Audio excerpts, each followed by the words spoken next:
is our second episode of Flex Friday. Today I'm joined by Erin and we have George again. Last week was our inaugural episode where we kind of talked everything basketball simply because we're in the middle of March Madness. I want to give a big shout out to my Arizona Wildcats for a big win last night over Arkansas. Even though I love to see a competitive game, I don't like to see Calipari.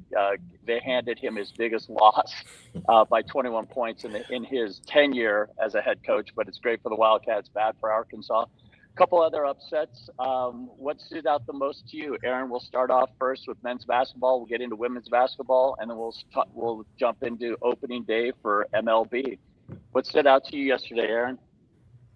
What stood out to me yesterday? I think the story that I really enjoyed from the four games that were last night, and I think it was Marcus Pope that was playing for Texas, who actually played on a broken foot that he Okay. suffered during Gonzaga. So the kid, I want to say at 16 minutes, scored 12 points. I might have his stats wrong. So, Marcus, if you're listening, I apologize. But man, what just I think to seize the opportunity. I think they were playing in Texas last night. Again, I should be well informed. My daughter had a softball game, so I don't think I caught all the details. But that was really, I think, one of the stories of the night was just he knew that was a moment he had to take advantage of, and so to power through that, I think, is incredible.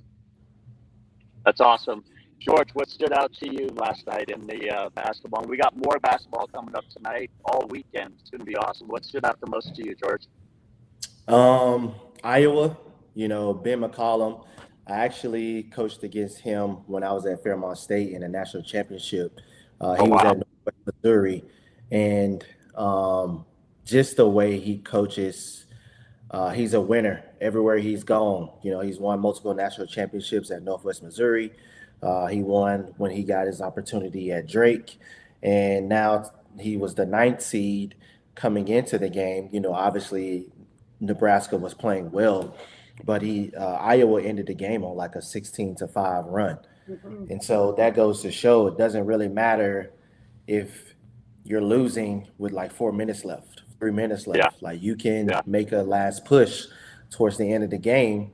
And this is a prime example. This is a prime example of how those student athletes just stay gritty, how they just stayed the course, they didn't give up, and so that was a great story. And he's a winner. So I hope he's successful wherever he goes, and if he stays at Iowa, obviously he's going to be successful. But he's a damn good coach. yeah, yeah. So that leads me to my next question. There's been a lot of buzz about the transfer portal with athletes. How often do you think coaches are going to jump around, and how do they build a legacy, George, if they're jumping around all the time? They don't. Look at Will Wade. Will Wade's going back to LSU. He got Right. he got kicked out of LSU for improper sanctions. Now he's back, and so he was only at North Carolina State for a year, and it's just there are people are going to go where the money is, Right. and look at Lane Kiffin. He just went to LSU as well and got a massive contract, and so. Um, if there's not a regulation on it, I mean, you can't really tell anyone to not take a job that's going to better themselves. Um, but I just think the way the college game is, where it's football, but baseball's getting like that too. Obviously, basketball now you see coaches jumping ship, going from job to job, pretty much every year during the March Madness time. And so I mean, me as a person, I would want to stay somewhere at least like 3 years to build a culture. Right. But that's just my own opinion. But people, like I said, as Will Wade, he's gone.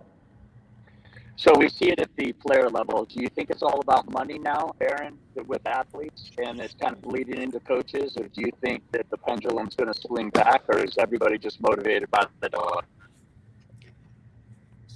I think sadly, I think a lot are motivated by the dollar. I think some might be chasing, the title of, what school they're going to coach at. from the coach's angle. I was listening to, or I saw something, and now I cannot remember it. So if I find it before we end this, I'll share it. But the amount of money LSU is paying out for these three coaches is astronomical. And so, I mean, unbelievable buyouts of their past contracts, the contracts they've sent or like acquired them or signed them to. And so I think about the question of like, how is this sustainable for universities when they're spending $200 million on three coaches' contracts? How is a university going to sustain that? There's no sustainability in that.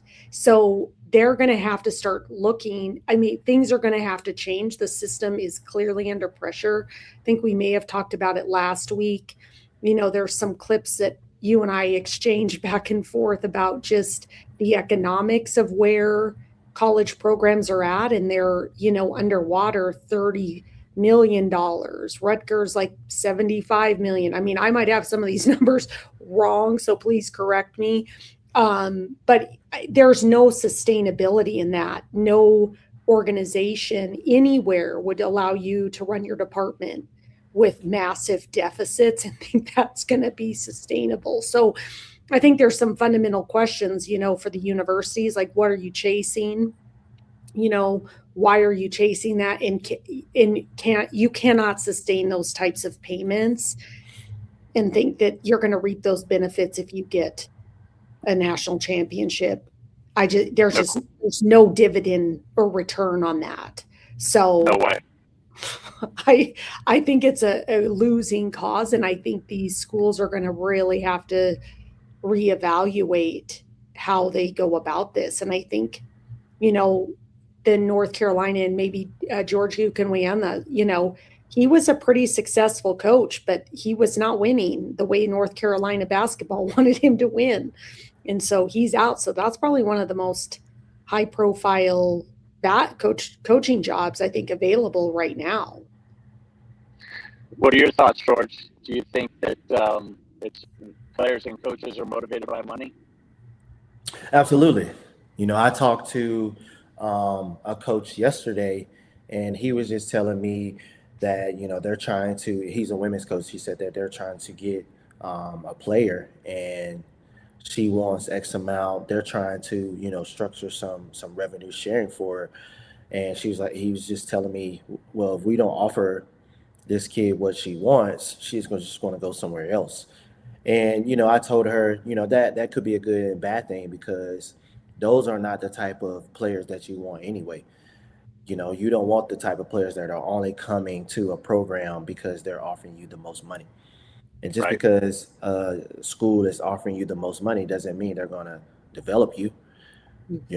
If your ultimate goal is to be a professional basketball player, go to a place where the staff is going to develop you. Yes, you want to get as much money as you can, but at the same time, if you are getting X amount of money and you're not going to the NCAA tournament, you're not getting better as a person. At the end of the day, that's what it's really about. Are you getting better as a person when you go here for, X amount of years, whatever the years are? Some people obviously one and done, and some people are staying for 4 to 5 years. And so how memorable do you want your college playing career to be? Do you want to be remembered as someone who just flooded in the NIL game, or do you want to be remembered as someone who, yes, reaped the benefits of who you are as a person, but also, helped your team win meaningful games? Mm-hmm. No doubt. So let's move over to women's basketball. But before we do, I think we're all in agreement that UConn women's basketball is just going to run away with the championship. I don't really see anybody giving them a run. But before we get over to the women's basketball, so are you guys still on board? I think, Erin, last time you were calling Duke. George, I think maybe you were calling Duke in the mess to win it all. I'm still going to go with the Duke. I'm hanging on to Duke. We'll see what happens tonight. I'm like, After seeing Arizona. I'm Arizona. not changing my answer. I'm still going with Duke. I'm not gonna switch up like that. But Arizona looked good last night. They're They big, did. they can shoot. So I wouldn't be surprised if Arizona did win, but I'm still going with Duke. I'm sorry, I have a spotty connection. Can we repeat everything we just said about Arizona, please? We I'm just having said Duke's gonna win, dude. Is what we said. Did you catch that? well, No, Erin, they I'm looked glad. incredible. Their coach had the best press conference because he was talking about like you got to lean into your strengths. Like this is Yeah. about play. You got to play to your Mhm. strengths. And I just I was mean, watching that. they looked Yeah. unbelievable. I mean, they really did look unbelievable. It was like I started watching the Houston game and it was like nobody's scoring. And I was like, oh my God, Yeah, Arizona. it was like had scored more. 28 at halftime. I know. Yeah. And Arizona had scored more points than both the teams at the other Combined. game combined. Yeah. And it was Yeah. like, oh shit. So I will say I think Arizona is gonna, I think, might be the team to beat. Well, that was just, I mean, of course I'm biased. We already know that. I've established that last week as well as today. But look, they got hot on one game. As you know, That's George, true. you've seen teams that get really hot and then the next game they come out flat, especially if you're not experienced and you kind of buy into the hype and you buy into what the press is saying about you. So that comes down to the veterans. That comes down to the coaching staff to keep those kids focused and carry that same momentum, not just through the next game, but through the entire tournament. So you two called Duke. I'm still going with Arizona for the men. That might change next week when we get together. So let's go over to women's basketball. Yesterday Erin and I had an amazing conversation with somebody she was a wonderful woman, incredible athlete that played at UConn. And we kind of established that there's nobody really going to give UConn a run. I mean, I think if you stay within 10 to 15 points, it's a moral victory. What do you guys thought on who's going to give UConn a run? Erin, we'll start with you. I think UCLA could give them a run for their money. Okay. Again, any team on any given day can win the game if you are disciplined. No doubt. And I think ultimately, it comes down to practice and preparation. And one thing she said, she was like, the practices were so hard that the games felt like a walk in the park. And so I think it comes down to preparation. And I think there's some good teams out there that could beat them. I think it's just, you got to also believe too, and not get in your head and think that somebody's already won it. So I think there are teams out there that could give them a run for their money. Duke, South Carolina. So yeah, let's see. who takes home the trophy at the end of the time. At the end of the day, I'd have to look into it, but it'd be. I mean, if it's on a crash course for Duke men and women's basketball to be playing in the championship and they both win it, that would be. I don't know if it's happened before, but that would be impressive.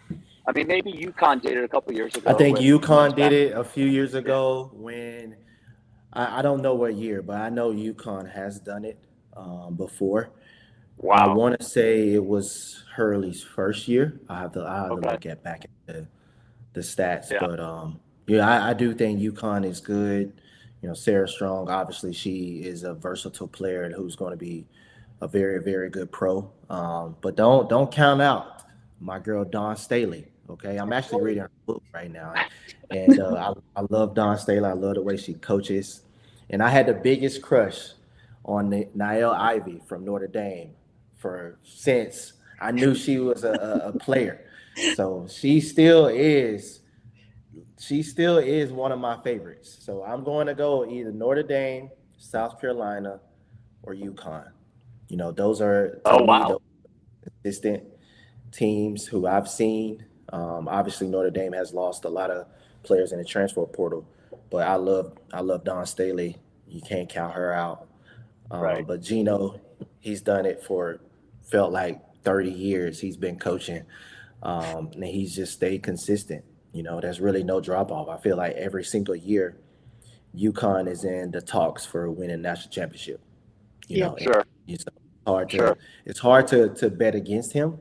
And then they're undefeated right now. So, it'll be good to see a team go undefeated again and win it all. But you never know. It's about matchups. It's all about matchups. And it's all about who can make shots. It's all about what defense can travel. They're going to be playing on neutral courts. Yep. So every woman for themselves now.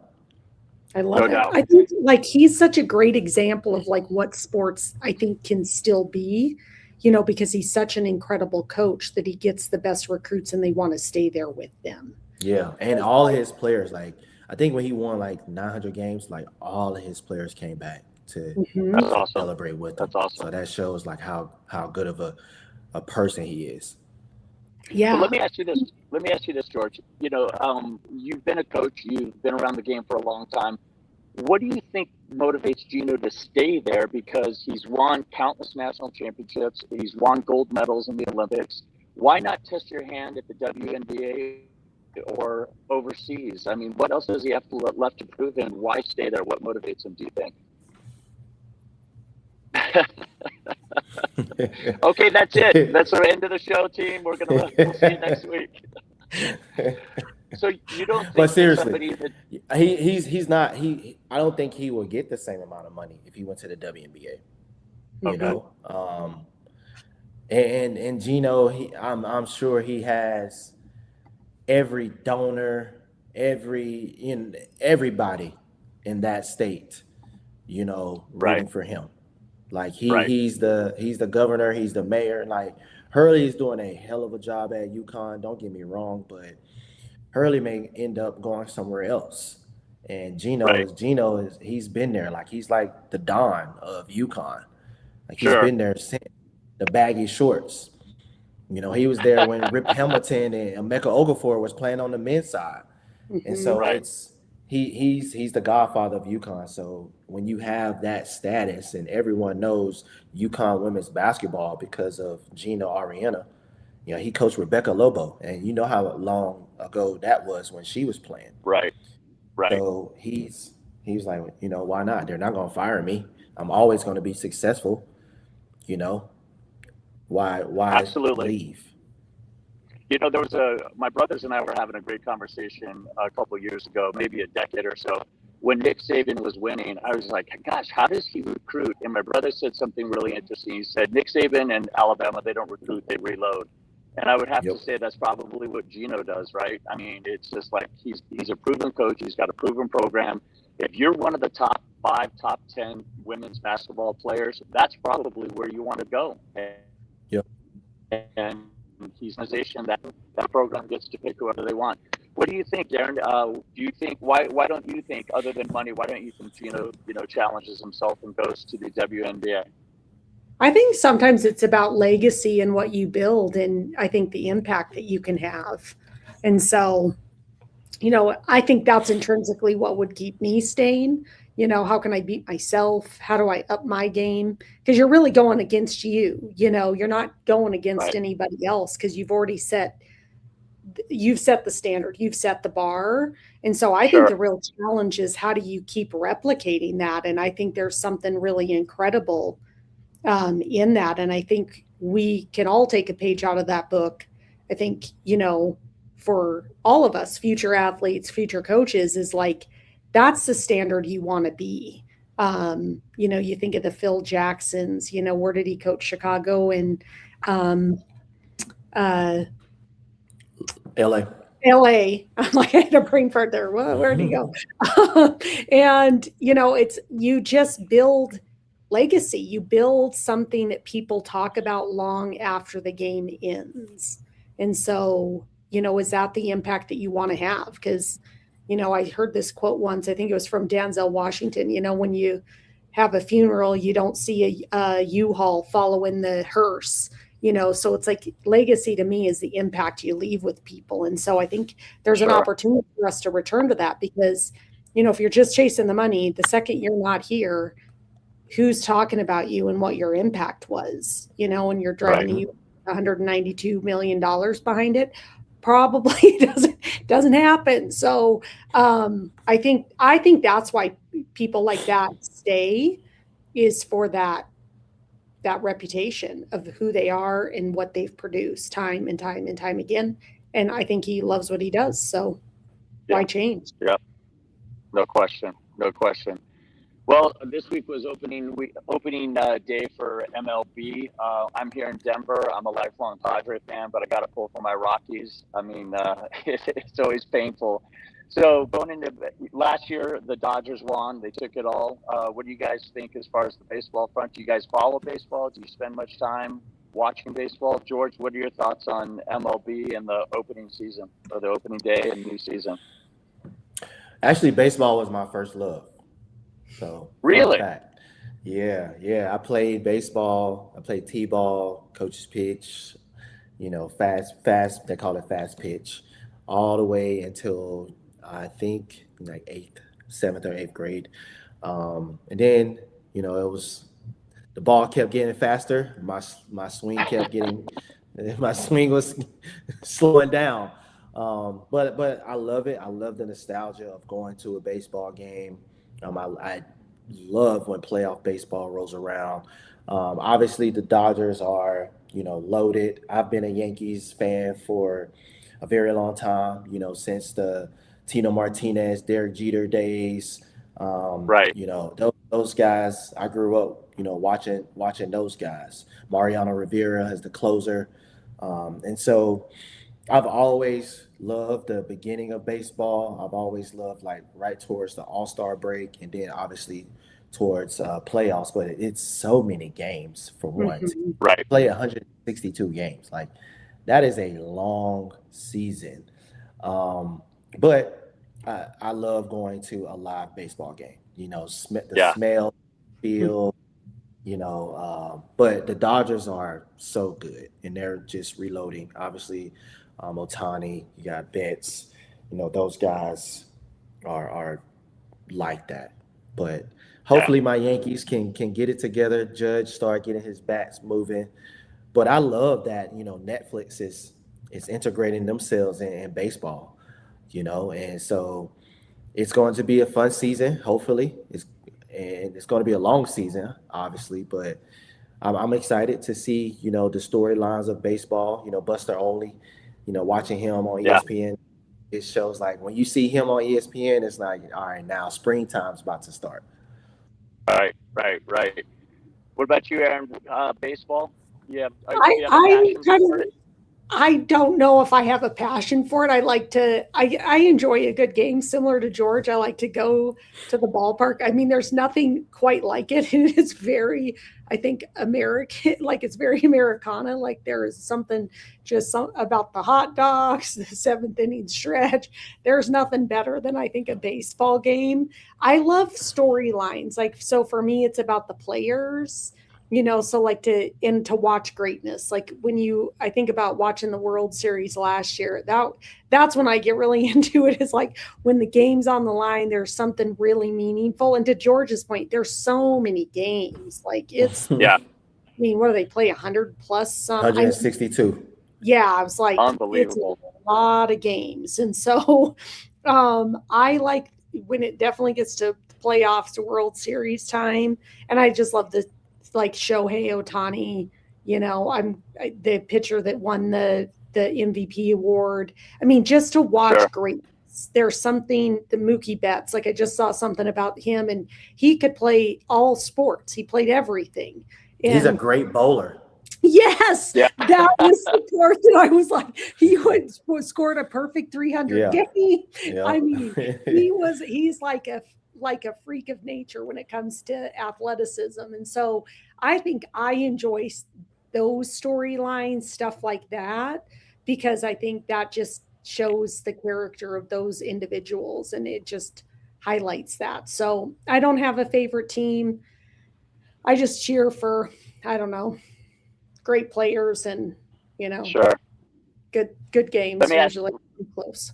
let me ask you this. So that being said, for the longest time, George, your Derek Jeter was the face of MLB, right? Just like Michael Jordan was the face of basketball, then Kobe. Who would you say, in your opinion, right now, George, is the face of MLB? On the American side, everyone talks about Aaron Judge. Mm-hmm. Obviously Sure. Otani. As on the American side, definitely Aaron Judge for sure. But the things that Otani is doing, him to be a pitcher and striking out Right. people, and then come and be a DH and just cranking home runs. It's hard not to root for someone like that because you've never seen it. Like he is Yep. legit, Right. like a created player. He's someone that I would Yeah. create on MLB The Show and Mhm. just put it on rookie and hit 70 home runs for the year. And so he is he's tearing up the game. He's showing people that baseball is such a global sport. Right. And for a very, very long time, there was either you were an American baseball player or you were a Caribbean baseball player. Now it's becoming worldwide, and it's good to see. Mhm. Oh, no Yeah. doubt.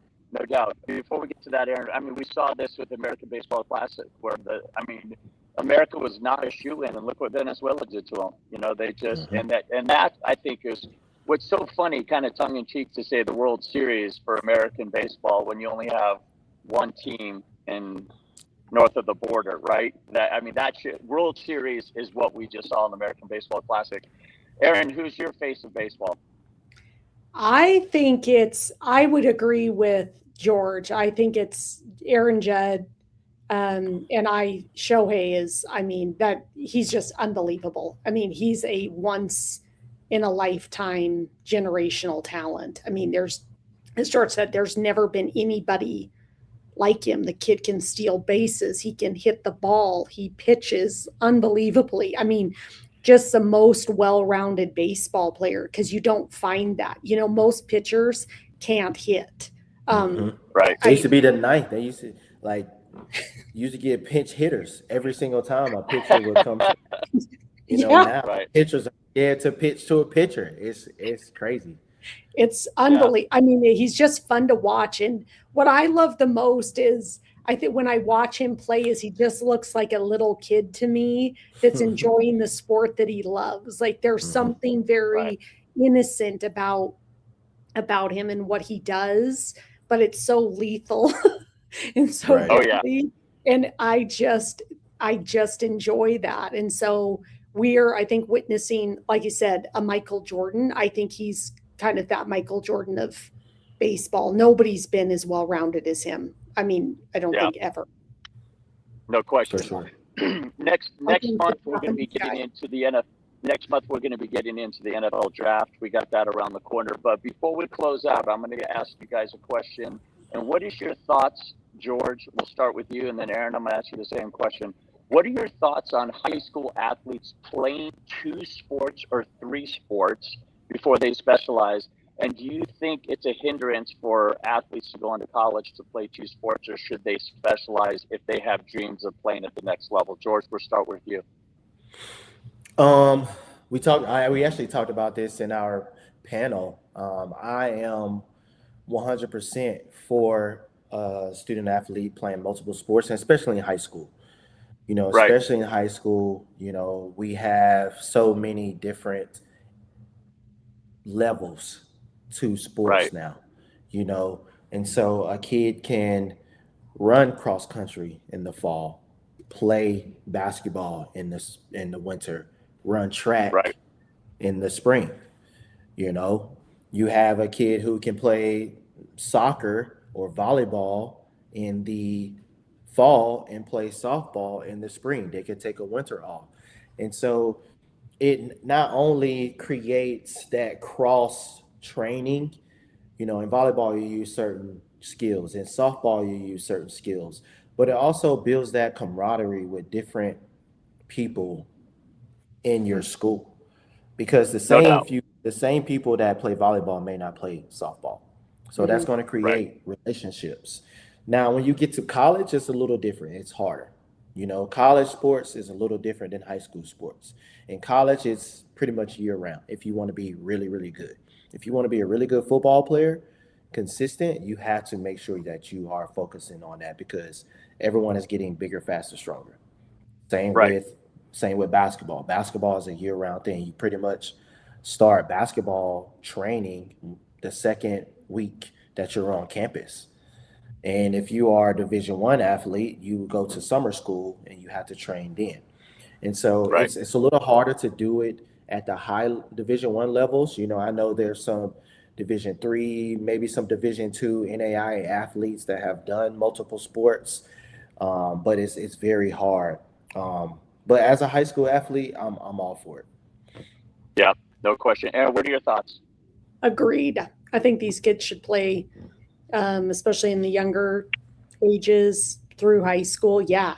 Play the sports you love, Yeah, even if you're not, maybe you're the starter on the football team and maybe you get some minutes in basketball or maybe you get in the baseball game, but just the practice, the cross functional skills that you're learning, to catch a baseball or a softball, to track that is very probably similar to what it'd be for a wide receiver, but a different skill. You need that practice. It's a much smaller sure. ball. You get really good at that, you probably can see the football coming and you get your hands out there. So I think it's good for our kids to enjoy the sports, have fun, build friendships, have camaraderie.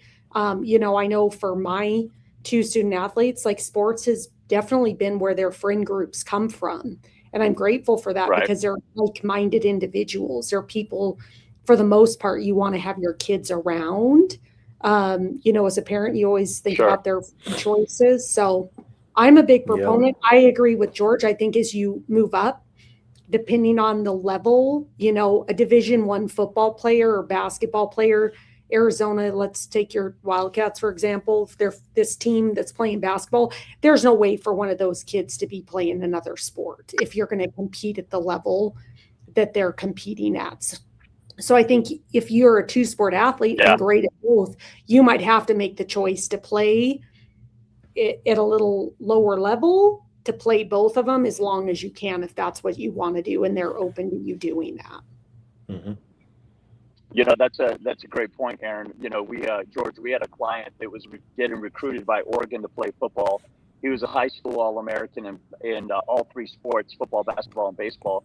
But he was very realistic about his expectations. He knew what was going to be expected of him at Oregon to play football, but he really had a passion for baseball. So he actually chose to go to a Division II school. So it lowered the pressure so he could play the two sports he loves. He was very honest with us, with both Erin and I and his parents, to saying, look, I enjoy sports. I don't want the pressure of going to Oregon and giving up baseball because I'll always wonder what if, right? And he's like, look, T, I'm very realistic. I know I'm not going to go to the NFL. So I just want to get a great education and I want to play the two sports I love.